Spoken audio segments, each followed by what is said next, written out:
Hello, and welcome to another edition of Medicare Simplified with your host, Dave Miller. Hello, everyone. Welcome back to another edition of Medicare Simplified. I got lucky. I got Mary to come back from her fraud finding scam slamming tour, and we're going to have another interview with her. But this time, it's not going to be about Medicare. It's going to be about some generalized topics that are getting quite bad. I mean, there's a lot of them going on. Mary, welcome back. Thank you so much, Dave. It's my pleasure. You know, again, I know we talked about this the last time I interviewed you, but I do love talking with you and seeing you on Channel 27, whether we're up there at the same day being interviewed or just watching you every second Tuesday on Good Day PA. It's a pure pleasure. Thank you very much. Now, today I want to cover some generalized things, such as government and business scams, and then, of course, the romance scam, because seniors, when you lose a loved one, I understand, like when you're in your 60s and above, it's hard to lose a loved one. It's hard to move on, and you're lonely, and they exploit this sort of thing. Can you put a little light on some of these topics real quick for us? I'm just going to turn it over to you and let you roll with it. Well, according to the FTC, the scams that are most prolific include all of the imposter scams, and that is someone claiming to be someone they're not.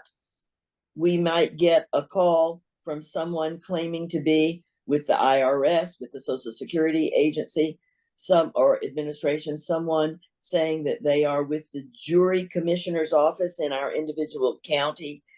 And you may look at your caller ID and even see what looks like a legitimate number for the so-called agency or administration that claims they're calling you. You cannot trust caller ID anymore because of the spoofing software that the criminals have. They can make any name and number come up on caller ID. But if you do answer the phone, they may tell you that your Social Security number has been compromised in some type of drug deal in the southwest of the country. They may say that it's the IRS calling you and you owe back taxes and you owe this fine. And if you don't pay immediately with either gift cards or some type of wire transfer, that you are going to be jailed, you will be arrested. And so people get very, very frightened when they are intimidated, and these criminals are very, very good at intimidating people over the phone. Each person should know that our government agencies, first of all, are never going to call us cold and make threats to us over the telephone. That in itself is a big red flag, and we definitely should make sure that we hang up the phone in those situations. If you do have back taxes, or if you do think somehow your Social Security number has been compromised, you then need to call the agency, the administration, directly using a number that you find independent of any type of phone call that you get or mail that you get. You want to make sure that you are dealing with the legitimate agency again if you think you do have a problem. But more often than not, with these scams, they are literally out of the blue. You've paid all your taxes. You don't owe a penny. Your Social Security number has not been compromised in some type of drug deal. And again, they are trying to scare you any way they think they can get away with it, because they are trying to get information from you, your personal private information. And at AARP, we say, don't answer the phone. If you don't know the number on caller ID, let it go to your voicemail. The scammers, the criminals, typically do not leave any message. And if in fact it's someone calling you legitimately that needs to talk with you, they are going to leave a message. And if you're around the phone when it rings or the answering machine, you're going to hear that message and you can suddenly pick up, and there's no problem there. But more often than not, the scammers will not respond to a voicemail message. So let it go to voicemail. Don't engage. If you don't engage, you are not going to be scammed. But the bottom line is these agencies are not going to call you. The others, the business scams, are in some ways similar. Someone will call and say they are from Amazon or Best Buy or one of the big box type stores, or online stores that we all know and people use with great frequency. And they're in every community.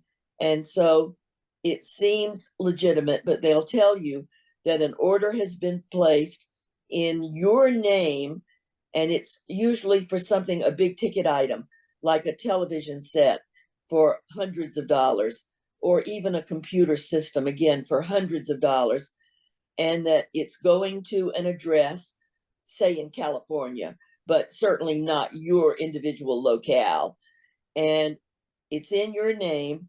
And if you did not order it, you need to give them your credit card so that they can eliminate the charge. And of course, you didn't order it. And so you're then inclined to think, I better get rid of this charge. And that's how they get your credit card number. Or if something like this comes in a phishing email, they will tell you to call this toll-free number. And when you call the so-called toll-free number, you are going to get the criminal. And the criminal then is going to say, in order to eliminate the charge, you need to give your credit card number again, and they're going to try to steal your identity or any of your private information any way they think they can get it. So you need to be alert to all of these kinds of systems, and simply don't fall for a telephone line. At AARP, we always say, if you can spot a scam, you can stop a scam. One of the things that are used also is you'll get this email, and I'll use Amazon like you did, and they'll say, we've recently found a problem with your account. Please click this link to help resolve the issue. And it doesn't take you to Amazon's site. It takes you to a mirror site that looks like an Amazon site. And then they're going to get you. So if you do get an email like that, delete it, then close your browser to wipe out all the cookies and trackers, everything. If you have a program that deletes your cookies, run it. Then go to Amazon, log in like normal, and check to see if anything's wrong. That way you're on the right site and you're not getting hooked. The other thing that I've noticed, because I've gotten those emails myself and I know they're hokey. And another thing is I forget what it's called, but when you put in your username, password, and then it comes up with a code that is sent to your cell phone, second stage verification, that's a safe way to log in, because as long as your phone number is not compromised, beep, okay, 1, 2, 3, 4, 5, 6, enter. Now you're logged in with second stage authentication. And I do that with Amazon and several other things.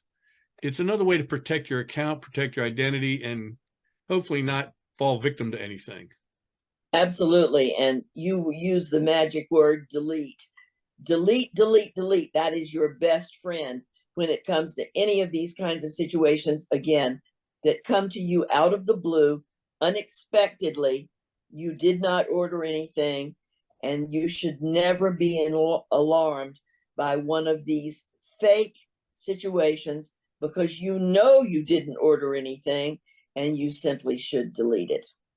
And again, when you do order things, write a note to yourself, put it up on that refrigerator. So if you get an email, you can pull that note down. Nice try, pal. Delete. Just get done even quicker. Well, there's no doubt that any of us who make any kind of order about anything should definitely keep records about that particular order. If nothing else, you should have a line in your checkbook about paying for something, or you should know through PayPal or one of the online payment systems what you actually paid for. So be very, very careful. And even some online paying systems have got some pretty scary things. I know. I mean, technology is wonderful. It's made my job and my life easier, but it's also the scariest thing on the planet, because I got a phone call yesterday from this phone number on this phone. I'm like, oh, this is going to be fun. So I went ahead and answered it. And they were trying to sell me a Medicare Advantage plan, trying to sell me. I'm not even 65. Oh, I had a lot of fun with them. I kept them on the line for half an hour before he realized I was scamming him. Well, we don't want people to be lured in and possibly thinking they're having fun with the scammer and then No. make some type of personal mistake and give out information that they really did not intend to give about themselves. And that's why we say, don't answer the phone, let it go to voicemail. If you don't engage, you're not going to be victimized. The only reason I answered that one was because it was my own phone number, so I knew it was a scam right out of the bat. I knew it was a scam. How can I call myself on my own phone? Right. Exactly right. But any other number, again, Mary, the best advice, slide that little bar, send it straight to voicemail. If they leave a message, hi, this is Tom Hanks, and we're letting you know we're from the Social Security Division, and you owe us a ton of money, yada, yada, yada. We are going to take you to court. We are going to do this and that. You better call us quickly and send us some money. Social Security, they're never going to do that. You'll get something in the mail registered that you have to sign for. That way they know you got it. And now you know it's possibly legit. But again, that could be scam too, right, Mary? Well, it could, although it's doubtful because the criminals in those situations don't want to put up money up front with some type of postal mail because they're probably not going to get that money back if in fact you know it's a scam. And that brings me up to my next topic, Mary.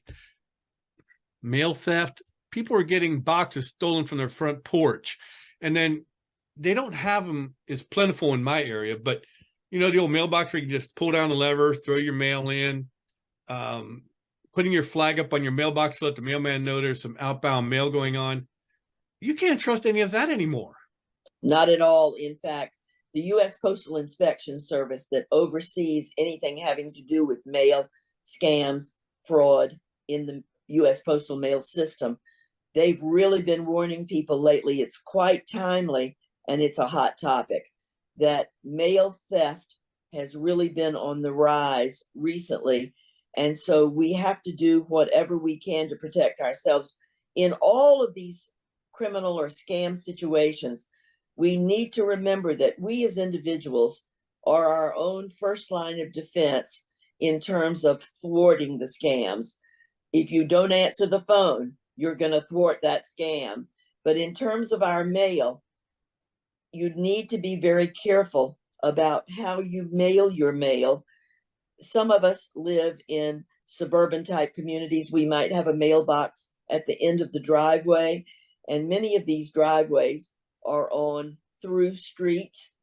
And if you put your outgoing mail, that is paying your utility bill or your credit card bill with a check that you've written on your bank account, and it's in that mailbox, or maybe you've mailed gift cards to your grandchildren for a special occasion, their birthday or something, and you've got those in the your outgoing mailbox because you know that the mailman will see the red flag up and he'll come by and he'll take the mail for you. It's a convenience. But in those situations, don't put the red flag up. All of us get a piece of junk mail every day, whether it's just a supermarket flyer or some such thing. We're going to get a piece of mail every day. And so if you don't put the red flag up, but you've got outgoing mail in your mailbox, the postman is going to open that box to put that junk mail in or whatever it is, and he will then see that you've got outgoing mail, and he will then take it and just think you've forgotten to put your red flag up. So again, the red flag alerts the criminal that there could be some type of really good thing that they could use a piece of mail in that box. Be really careful about mailing in the blue boxes that are in your neighborhoods. A lot of the neighborhoods on the corner still have the blue boxes, and people put outgoing mail in those as a convenience. And then as the mailman comes through on his route, he empties the box. Usually there's a time on the box about when those boxes will be emptied. mail, if you have to use one of those blue boxes, put your mail in as close to the pickup time as possible. The thieves are actually using sticky tape and all kinds of bendable wire that anybody can buy anywhere at a hardware store or a home supply store. And they, in the dead of night, more often than not, are using these simple techniques to literally fish mail out of those blue boxes. So if the pickup is at 9:30 in the morning, but you're out at 8 o'clock at night, and you put your mail in at 8 o'clock at night, and it's not going to be picked up for another 10 or 11 or 12 hours, then you are a bit in jeopardy, because if somebody fishes that mail out of your blue box mailbox in the middle of the night, they're going to be able to get their hands on your check or the gift cards that are activated that you're mailing to your grandchild. When they steal your mail that has your personal check in it, made out again to the utility company to pay your bill or your credit card company to pay your bill, they now have a check that they can wash. They can use simple household chemicals and wash the name of the payee off. They can substitute whatever name they want. If the amount on the check is high enough to satisfy them, they'll just leave that alone. But it's got your signature on it, and they then can deposit that check or cash that check, and it will go through. And so when you write a check, when you make out the payee amount, you need to make sure that you use a gel pen, because the U.S. Postal Inspection Service says gel ink cannot be washed from these checks as easily as just an old-fashioned standard ballpoint pen. And you can get a gel pen at any of the drugstores, supermarkets, any of the office supply stores, the big box stores. They all sell gel pens, and usually they come in a pack, and you can get 2 or 3 for a couple of dollars. So use a gel pen. Wow, I did not know that about gel pens. I don't like gel pens because they kind of smear once in a while, but I'm going to go buy a few. Absolutely. And black gel pens actually do a better job than blue gel pens, but all of them are better than a ballpoint pen. So just be really careful. But again, how you handle your mail, how you mail your mail can be really important as to whether you make yourself vulnerable or not. Now, Mary, I don't know how you feel about this, but my wife and I do this. Our church has its own app. So when we do tithing, we do it through that app to avoid things like what you just spoke about with mail. But also, we use online banking to pay our electric, water, that sort of thing. Now, I realize some people aren't really tech savvy to be able to use online banking, in which case I'd suggest get one of your children to help, well, young adults, to help you set up online banking, teach you how to do it. Because with online banking, you can pay your bills securely. The bank will do the electronic stuff to make sure your bills are paid on time, as long as you do them early enough. But also, online banking can be key to finding out if your credit card got skimmed. A few years back, before Kmart went down the tubes, my wife was there, and she made a purchase at Kmart, and she left. Well, the next day, she was doing her kind of like weekly reconciliation with a checkbook, and she saw 3 charges from Kmart for $25 a piece. Well, Kmart got a phone call. Our bank got a phone call. Someone had skimmed her card right at the store. Somehow, I mean, again, technology is amazing, but it's flat out scary. How do they get that information? There's just so many ways that I found out that through devices in your hand, phones can somehow interconnect with the reader there. But we got it taken care of. But I suggest online banking. And again, like you said, blue boxes, wait till like half an hour before pickup, stuff them in there, or just go to the post office and drop them in directly right there. That's Especially also gift true. cards. And that's also very, very true. But on the other hand, while online banking may definitely serve a purpose for lots and lots of customers. There are still many customers, probably older customers, possibly people in some rural areas that are underserved by proper broadband. And as a result, they do not have good computer usage. They are not able at this point in time to do the kind of online banking transactions that you're talking about, or any kind of things online. And so as a result, those people need to understand that they have to protect themselves. Again, they are their first course of defense against the scammers. And that's why we have to make good decisions. Exactly, Mary.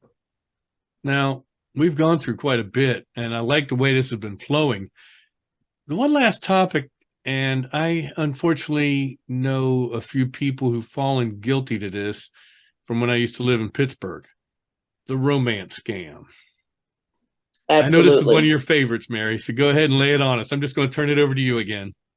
Well, Dave, I don't want anybody looking for love in all the wrong places. And there are just too many people being scammed by the so-called romance scams. And as you opened the show, you talked about older people who are being victimized because they are lonely. It could be they are widows or widowers who were in long-term marriage relationships. They've lost that loved one, and they are now looking for someone for companionship. And it could be just as simple as that. They are looking for friendships, someone to just converse with. And the matchmaking online situations have really proliferated in the past years. And there are a lot of sites that target seniors that claim they will match seniors with other seniors. And the criminals know that.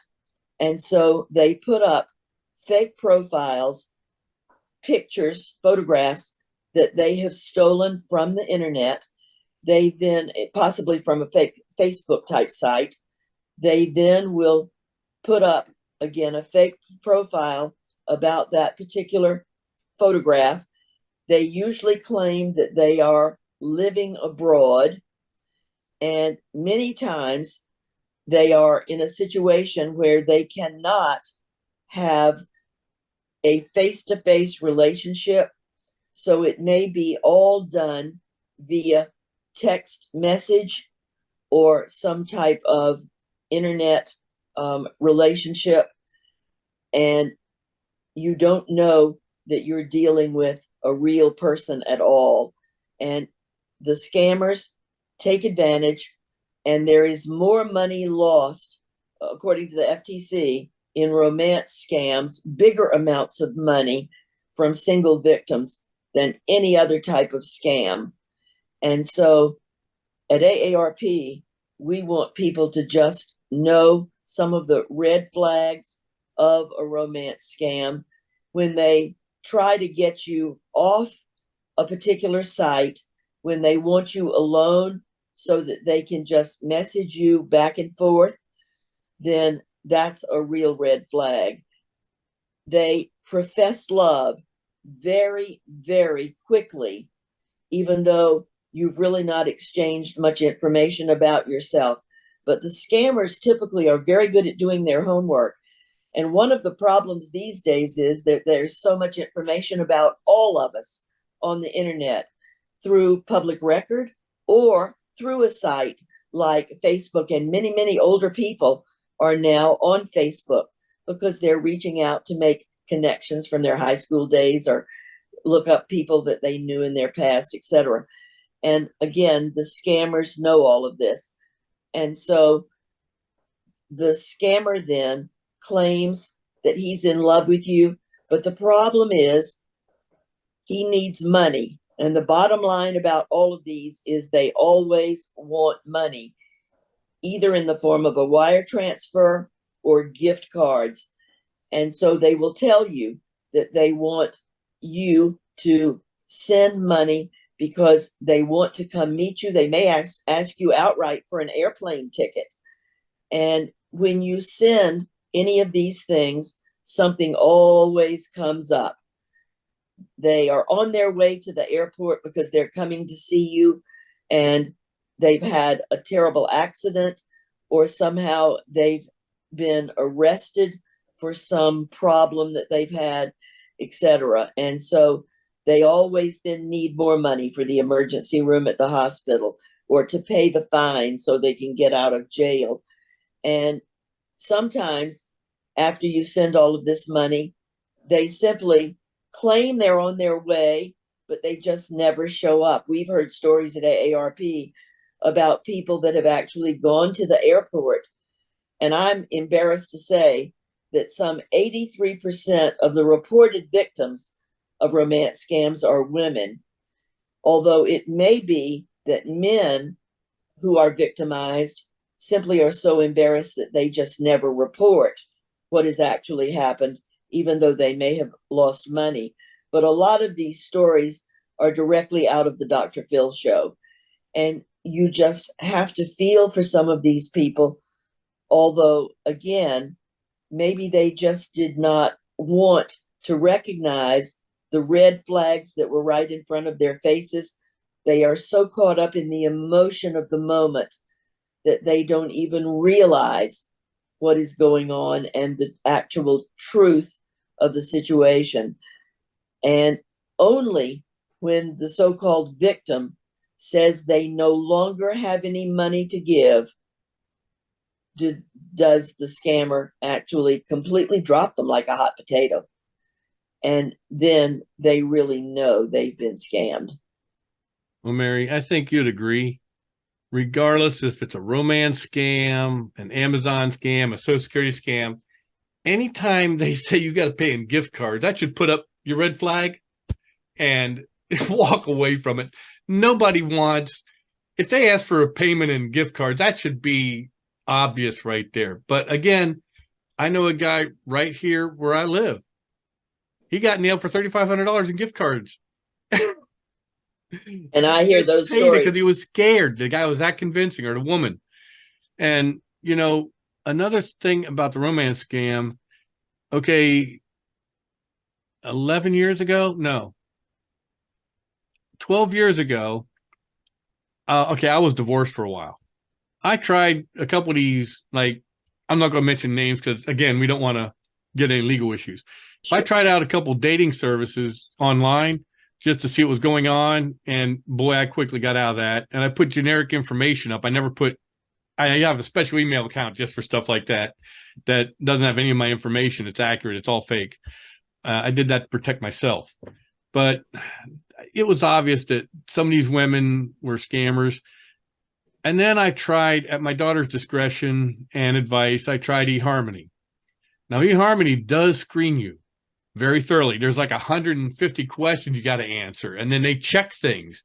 And then to do it right, and my now wife, Patty, which is where I met her, we paid the money. I did, she did before we met. I mean, just when we signed up.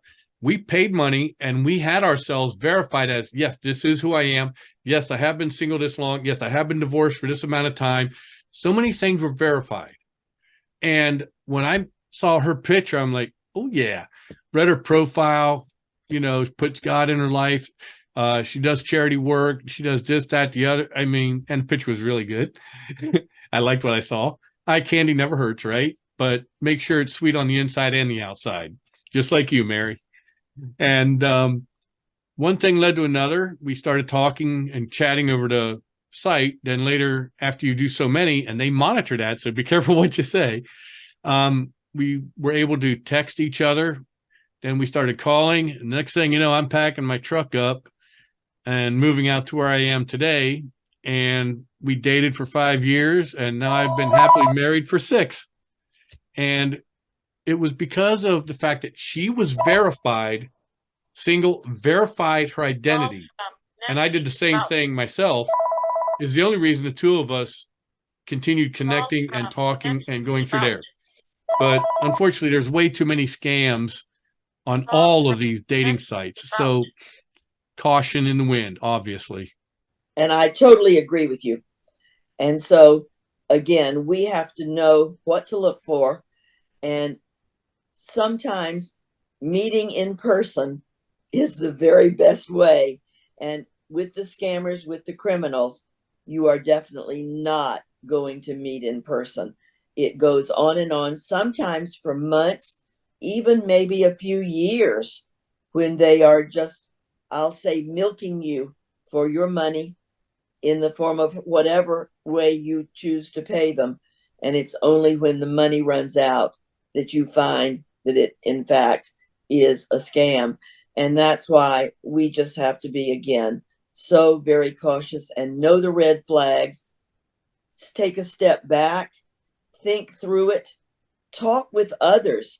If you feel like you're in love with someone, tell your best friend, tell someone about the situation. And you said something very key. You actually dated your current wife for 5 years before you got married. And so again, 5 years is a really long time to be together.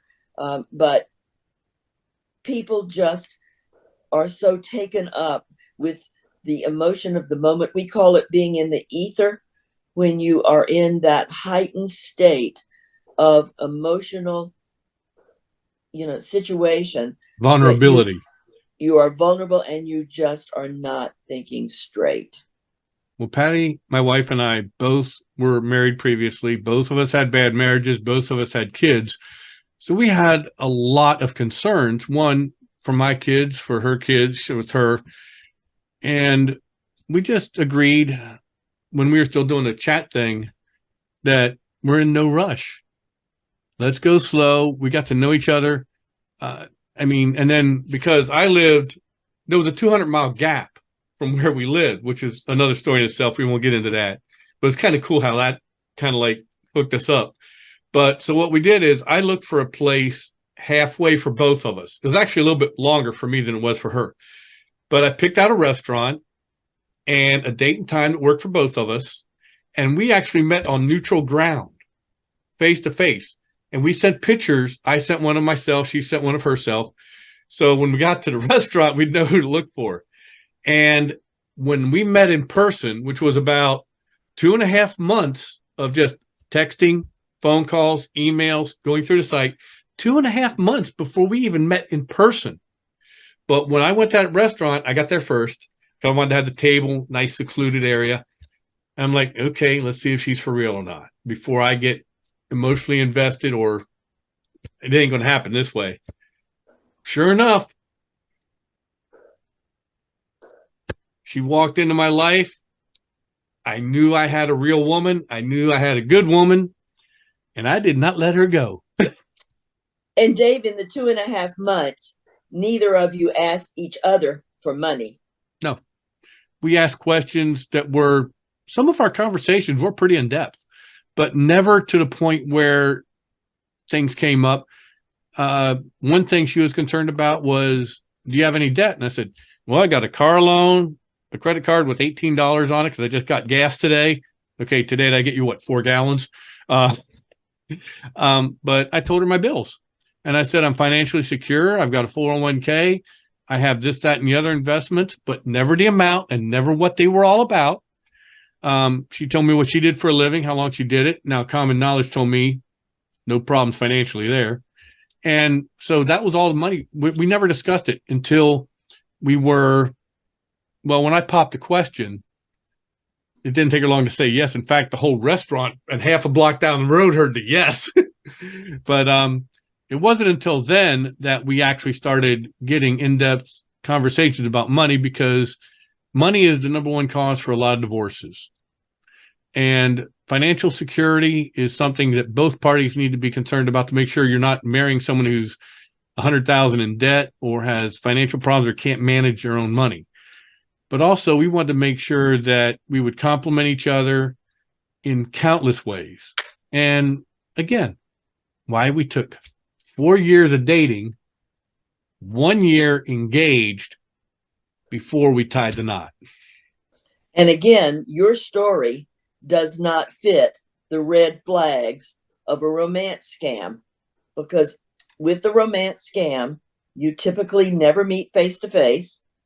You may not even ever see a photograph of the person, or if you see a photograph, it is a fake profile, and people need to reverse search those photographs on the internet to determine whether that photograph is fake or not. But you did not profess love so quickly that somebody is saying after only a few days of talking back and forth that they want to marry you out of the blue. And sometimes with the romance scams, there's just no rhyme or reason about why things happen as they happen. And again, you did not claim to be from overseas working. You were right here at home. You were quite tangible. And when you made a plan to visit, you actually showed up, and she showed up face to face, whereas the scammers do not do that. And again, money is the key. Money is always the bottom line in a romance scam. And the scammer always reaches out and wants money in one form or another, whether it's actual cash, whether it's a wire transfer, a gift card, whatever it is, they are after money, and that's always the bottom line. It is. So, folks, Mary, once again, my scam slamming, fraud finding gem of a lady, has helped us to open our eyes to a lot of things. I really hope everyone out there will share these podcasts, especially these interviews with Mary.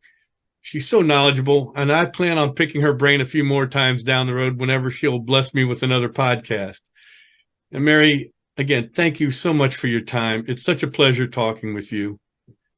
David, I assure you it's been my pleasure, and I hope your audience appreciates some of the information we've shared. So do I. Ladies and gentlemen, again, Mary Bach, the fraud-finding scam slammer that people need to listen to.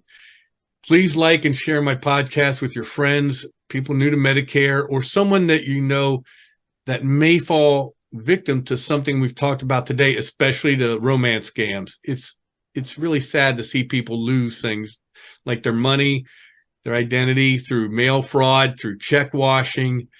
Please share these podcasts. I hope you've enjoyed this interview with Mary. I know I have. I look forward to speaking with you again soon and continuing our journey through retirement planning, Medicare, and countless other topics. Have a great day. If you've enjoyed this podcast and don't want to miss future episodes of Medicare Simplified with me, Dave Miller, please subscribe wherever you get your podcasts. And don't forget to check out my book, Medicare Ready, Set, Go, available on Amazon in paperback and Kindle format. If you're looking for Medicare advice, please reach out to me at dave@mig4u.net or online at mig4u.net.